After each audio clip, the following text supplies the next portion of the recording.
Hello प्यारे बच्चों, आज हम पढ़ेंगे क्लास 9 के इकोनॉमिक्स का चैप्टर नंबर 2 जिसका नाम है मानविक संसाधन। तो चलिए इसका क्वेश्चन आंसर शुरू करते हैं। वस्तुनिष्ठ प्रश्न, सही उत्तर का संकेताक्षर क ख ग घ लिखें। क्वेश्चन नंबर 1 है मनुष्य की मूलभूत आवश्यकताएं हैं। इसका आंसर है ऑप्शन है भोजन और वस्त्र, ख में है मकान, ग शिक्षा, घ उपयुक्त सभी। तो इसका आंसर है उपयुक्त सभी। अगला क्वेश्चन है निम्न में से कौन मानवीय पूंजी नहीं है। इसका आंसर है ग अकुशलता। प्रोफेसर अमर्त्य सेन ने प्राथमिक शिक्षा के मानव के लिए क्या बनाने पर जोर दिया है। इसका आंसर है मूल अधिकार। क्वेश्चन नंबर 4 है जनगणना 2001 के अनुसार भारत की साक्षरता दर है। इसका ऑप्शन है ऑप्शन ख 65.4%। क्वेश्चन नंबर 5 है जनगणना 2001 के अनुसार मानव की औसत आयु निम्न में से क्या है। इसका आंसर है ग 63.8 वर्ष। बिहार राज्य के किस जिले की जनसंख्या सबसे अधिक है। इसका आंसर है क पटना। अगला क्वेश्चन है रिक्त स्थानों की पूर्ति करें।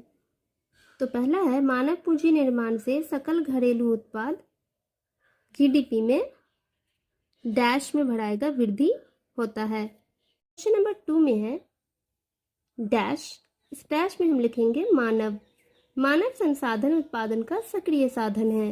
तीसरा है मानवीय साधन के विकास के लिए शिक्षा अनिवार्य है। चौथा है 2001 की जनगणना के अनुसार भारत की जनसंख्या 102.70 करोड़ है। पांचवा है 2001 की जनगणना के अनुसार सबसे कम साक्षरता वाला राज्य बिहार है। छठा है बिहार में 2001 की जनगणना के अनुसार साक्षरता दर 47% है। एक वाक्य में उत्तर दें। इसका क्वेश्चन नंबर 1 है मानव संसाधन क्या है। चलिए इन सभी क्वेश्चन के आंसर मैं आपको नोटबुक पे दिखाती हूँ। आंसर है किसी देश की शिक्षित, कुशल एवं कार्य करने योग्य जनसंख्या को मानव संसाधन कहते हैं। अगला क्वेश्चन है हमें मानव संसाधन में निवेश की आवश्यकता क्यों पड़ती है। क्वेश्चन का आंसर है मानव की कुशलता और कार्य क्षमता को बढ़ाने के लिए मानव संसाधन में निवेश की आवश्यकता पड़ती है। क्वेश्चन नंबर 3 है साक्षरता व शिक्षा में क्या अंतर है। आंसर है साक्षरता का अर्थ है पढ़ना, लिखना, जानना, जबकि शिक्षा का अर्थ विशेष ज्ञान अर्जन है। क्वेश्चन नंबर 4 है भौतिक व मानव पूंजी में दो अंतर बताइए। आंसर है मानव पूंजी सक्रिय साधन है जबकि भौतिक पूंजी निष्क्रिय साधन है। दूसरा है मानव पूंजी खरीदी बेची नहीं जा सकती जबकि भौतिक पूंजी खरीदी बेची जा सकती है। क्वेश्चन नंबर 5 है विश्व जनसंख्या की दृष्टि से भारत का क्या स्थान है।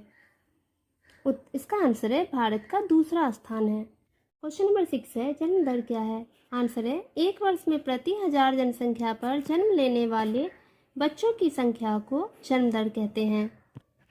क्वेश्चन नंबर 7 मृत्यु दर क्या है। आंसर है एक वर्ष में प्रति 1000 जनसंख्या पर मरने वाले व्यक्ति की संख्या को मृत्यु दर कहते हैं। क्वेश्चन नंबर 8 है एक साक्षर व्यक्ति कौन है। आंसर है जो पढ़ना, लिखना और समझना जानता है वह साक्षर व्यक्ति कहलाता है। नंबर 9 है प्रारंभिक या प्राथमिक शिक्षा क्या है। आंसर है 6 से 14 वर्ष के बच्चों को दी जाने वाली आधारभूत शिक्षा को प्राथमिक शिक्षा कहते हैं। क्वेश्चन नंबर 10 पेशेवर शिक्षा क्या है। आंसर है किसी विशेष व्यवसाय या कार्य के लिए दी जाने वाली तकनीकी एवं व्यावसायिक शिक्षा को पेशेवर शिक्षा कहते हैं। संक्षिप्त रूप को पूरा रूप दें। तो इसमें 5 दिया हुआ है GDP, UGC, NCERT, SCERT, ICMR. तो चलिए इसे मैं आपको दिखाती हूँ। सभी का फुल फॉर्म आपकी बुक में दिया हुआ है पेज नंबर 31। देखें UGC university grants commission, NCERT national council of educational research and training, SCERT state council of educational research and training, ICAR Indian council of agricultural research, ICMR Indian council of medical research, ICSSR Indian council of social science research. अगला question है लघु उत्तरीय प्रश्न। तो इस सभी का answer हम आपको दिखाते हैं। क्वेश्चन है मानव तथा मानव संसाधन को परिभाषित करें। आंसर है मानव वह व्यक्ति है जो उत्पादन कार्यों में भाग लेता है। मानव संसाधन से तात्पर्य ऐसे लोगों से है जो अपनी शिक्षा, ज्ञान, कौशल और मेहनत से उत्पादन बढ़ाते हैं तथा देश के विकास में योगदान देते हैं। अगला क्वेश्चन है, मानव संसाधन उत्पादन को कैसे बढ़ाता है? आंसर है, मानव संसाधन अपनी शिक्षा, कौशल और मेहनत से उत्पादन बढ़ाता है। इससे देश की अर्थव्यवस्था का विकास होता है। क्वेश्चन नंबर 3 है, किसी देश में मानव पूंजी के दो प्रमुख स्रोत क्या हैं? आंसर है, मानव पूंजी के दो प्रमुख स्रोत हैं, शिक्षा में निवेश और दूसरा है स्वास्थ्य में निवेश। क्वेश्चन नंबर 4 है, किसी व्यक्ति को प्रशिक्षण देकर कुशल बनाना क्यों जरूरी है? आंसर है, प्रशिक्षण से व्यक्ति काम करने का सही तरीका सीखता है। इससे उसकी योग्यता बढ़ती है और वह अपना काम बेहतर ढंग से कर पाता है। अगला क्वेश्चन है, भारत की जनसंख्या के आकार को बार चार्ट यानी दंड ग्राफ द्वारा स्पष्ट करें। आंसर है, दशकीय जनसंख्या वृद्धि को बार चार्ट के द्वारा दिखाया जा सकता है। आप ये चार्ट देखें, ये जो रेखा है ना, ये जनगणना वर्ष है, इसमें वर्ष लिखा हुआ है। और ये जो रेखा खींची गई है, ये एल टाइप की रेखा है, एक रेखा ऐसे और एक रेखा ऐसे है। तो ये जो रेखा है, यहाँ पे जनसंख्या करोड़ों में है, करोड़ों में संख्या दी हुई है। तो 1901, 1911 से लेकर 2001 तक की पूरी जनसंख्या का इसमें विवरण दिया हुआ है। मतलब किस साल में जनसंख्या कितनी की, मतलब उसकी संख्या क्या थी, यहाँ संख्या लिखा हुआ है। 1901 में 23.84 करोड़। हम इसको करोड़ इसलिए पढ़ रहे हैं कि इस रेखा पे जो भी दिया हुआ है वो संख्या, जनसंख्या दी हुई है करोड़ में, और यहाँ नीचे में वर्ष दिया हुआ है, इसलिए हम नीचे में वर्ष पढ़ रहे हैं। और ये बता रहे हैं कि 1901 में 23.84 करोड़ थी, 1911 में 25.21 करोड़ थी। इसी तरीके से सबका दिया हुआ है। और 2001 में देखिए 102.70 करोड़, और ये जनसंख्या हमारी बढ़ती गई है यहाँ तक। क्वेश्चन नंबर 6 में, बिहार के सबसे अधिक जनसंख्या वाले 5 जिलों के नाम लिखें।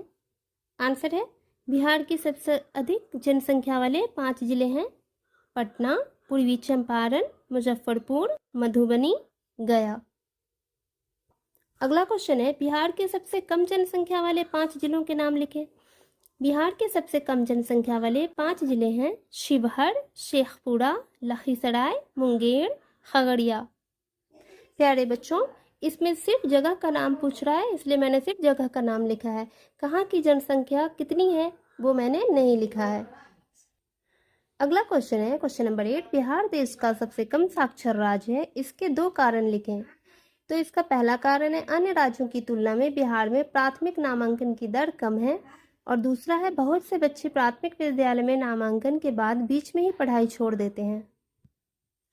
अब है दीर्घ उत्तरकात्मक प्रश्न, दीर्घोत्तरीय प्रश्न है, इसका आंसर भी देखते हैं। क्वेश्चन नंबर 1 है, मानव संसाधन क्या है? मानव संसाधन को मानव पूंजी के रूप में कैसे परिवर्तित किया जाता है? आंसर है, मानव संसाधन से तात्पर्य देश के लोगों से है। इन लोगों पर शिक्षा, स्वास्थ्य, प्रशिक्षण तथा कौशल विकास के रूप में निवेश किया जाता है, तो उनकी कार्य क्षमता और उत्पादन क्षमता बढ़ जाती है। इस प्रकार मानव संसाधन मानव पूंजी में परिवर्तित हो जाता है। मानव पूंजी देश के आर्थिक विकास में महत्वपूर्ण भूमिका निभाती है। क्वेश्चन नंबर 2 है, मानव पूंजी और भौतिक पूंजी में क्या अंतर है? इसे तालिका द्वारा स्पष्ट करें। क्या मानव पूंजी भौतिक पूंजी से श्रेष्ठ है? तो इसका आंसर मैं आपको आपके बुक में ही दिखाती हूँ। आंसर देखिए इसका, यहाँ लिखा है, मानवीय पूंजी तथा भौतिक पूंजी दोनों निवेश के परिणाम होते हैं, लेकिन दोनों के कुछ अंतर हैं जिन्हें निम्न प्रकार से व्यक्त किया जा सकता है। तो यहाँ इधर भौतिक पूंजी लिखा है, दूसरी साइड में मानवीय पूंजी लिखा है।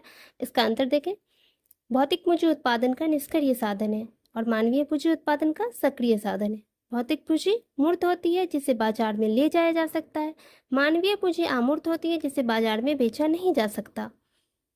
हम यहाँ तक भी आंसर लिख सकते हैं, लेकिन यहाँ आगे भी लिखा हुआ है, केवल मानवीय पूंजी की सेवाओं को खरीदा या बेचा जा सकता है।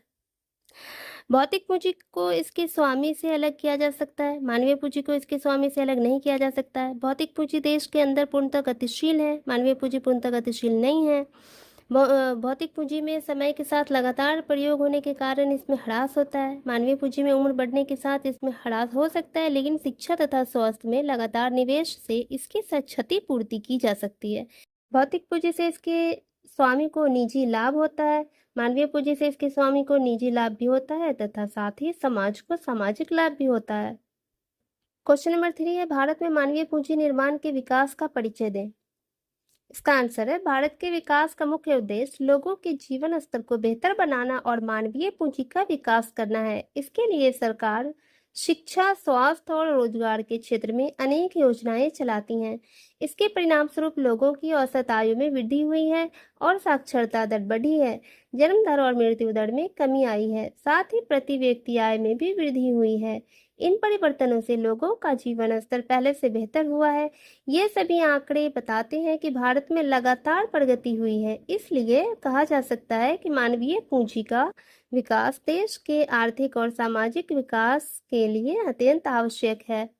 क्वेश्चन नंबर 4 है, मानवीय संसाधनों के विकास में शिक्षा, स्वास्थ्य एवं आवास की भूमिका का विवेचना करें।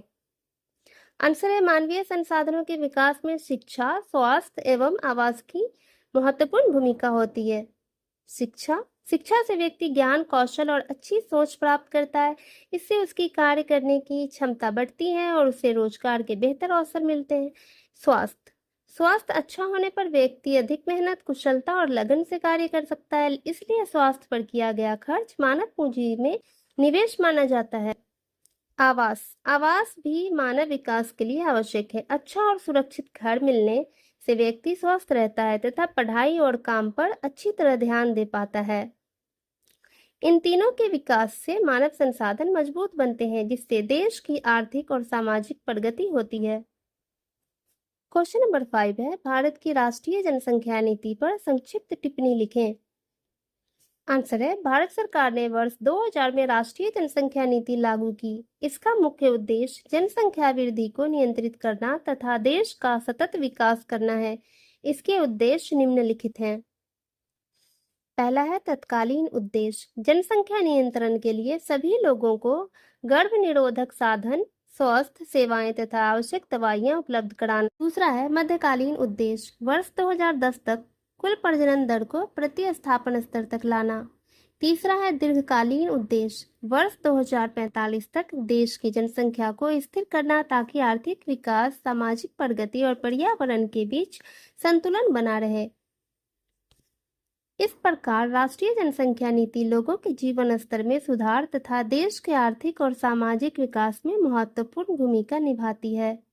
प्यारे बच्चों, आज का ये चैप्टर हमारा यहीं पे खत्म होता है। तो मिलते हैं आपसे नेक्स्ट वीडियो में एक नए चैप्टर के साथ। तब तक पढ़ते रहिए, सीखते रहिए, मुस्कुराते रहिए। Bye bye.